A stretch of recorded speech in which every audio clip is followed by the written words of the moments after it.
Hi, welcome to this tutorial. In the previous tutorial, you have learned how to put a custom texture into Hammer Editor. In this tutorial, you will learn how to make them look more than just a flat image on a surface.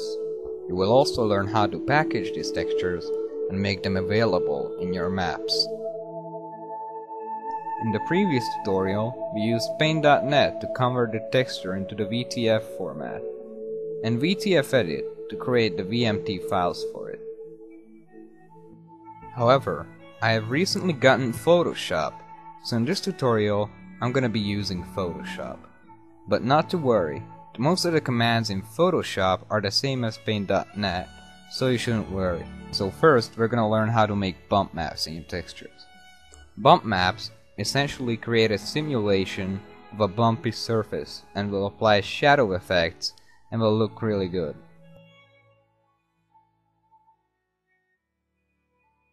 To create bump maps, you're gonna need a new program called Crazybump. Crazybump can be downloaded from crazybump.com. So on the bottom of the page you click download Crazybump. It's a 30-day trial. You can save it, it's an installation file, so just follow in the instructions and install it.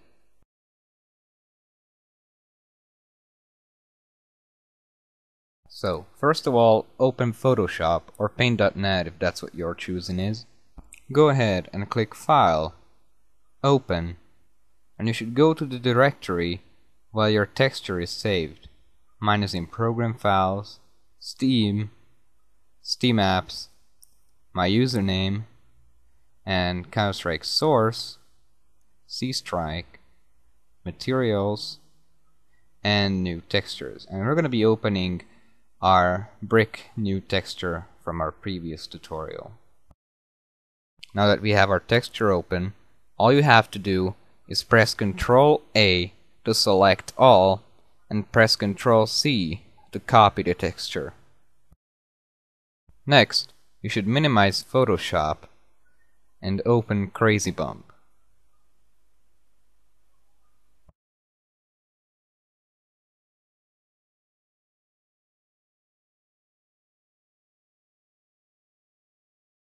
Once it's open, you should click the icon on the lower left corner and click Paste Photograph from Clipboard.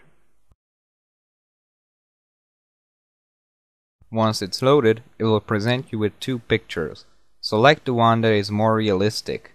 So for brick, I'm going to choose the one on the right side.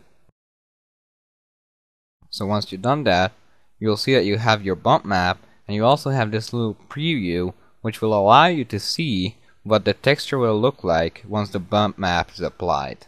You can use the sliders on the left here to modify, and you see you will have a less or more rough surface. This is not very good for brick, so we're gonna go with a little less intense. Oh, that's negative, so we're gonna put it back to positive, and something like this. And you see this is kind of looks like brick. Looks like brick, reminds me of brick at least.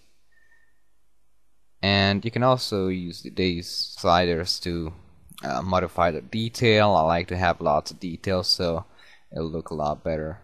You can see it applies some more details to the bump map. And you can experiment with these sliders to have an outcome that you like. Once you're happy with your bump map, click Save, copy normals to clipboard, open Photoshop, and press Ctrl V to paste it. Now go to File, Save As, and save in the same directory as your texture. And we're gonna name this one Brick New Bump. Click Save, and from the template, select Normal Map, and click OK. So, next up, you should go to the directory where you saved your textures. For me, this is Counter-Strike Source, C-Strike, Materials, and New Textures. So, first of all, you should open your VMT for the texture that you want the bump map for.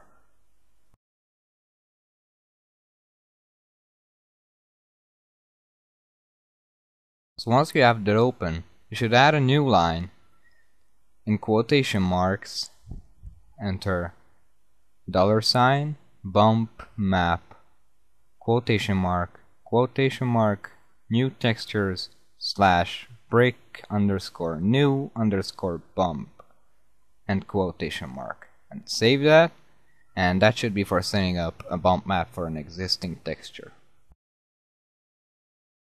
So here we have the map with textures and also a new one that I created in the meantime, and we're just making some final adjustments, and we're gonna compile this to see if our textures worked.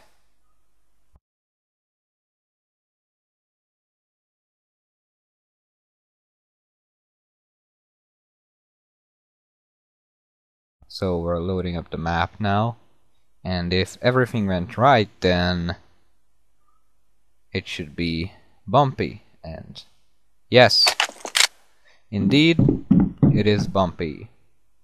The bump maps are correctly applied and they're working. Even the flashlight affects them. Next up, we're gonna learn how to apply the shiny effect to your textures. I've made a new tile floor texture here, and we're gonna make a new VMT file for it, and this time you can select the bump map from the browser. And from the options, we're gonna select a surface like tile and create.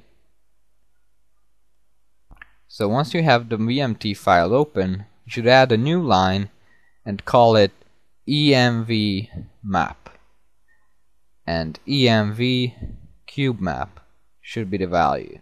New line envmaptint, and the value should be square bracket 0.1, 0.1, 0.1 for a barely reflective surface.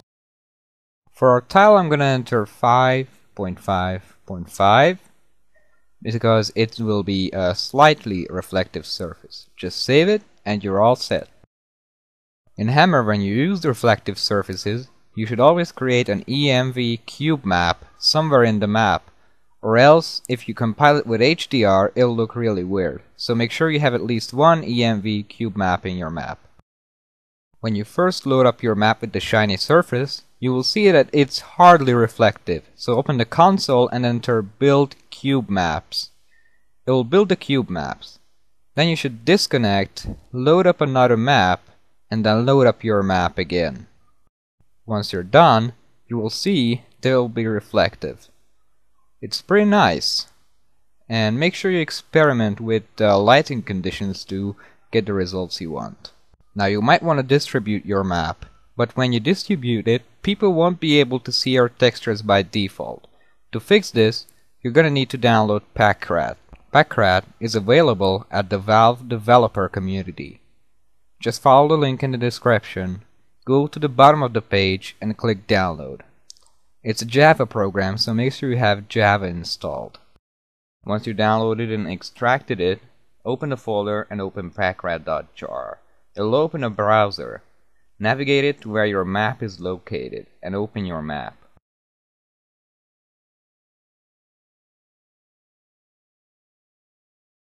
Once you have your map open, click Scan.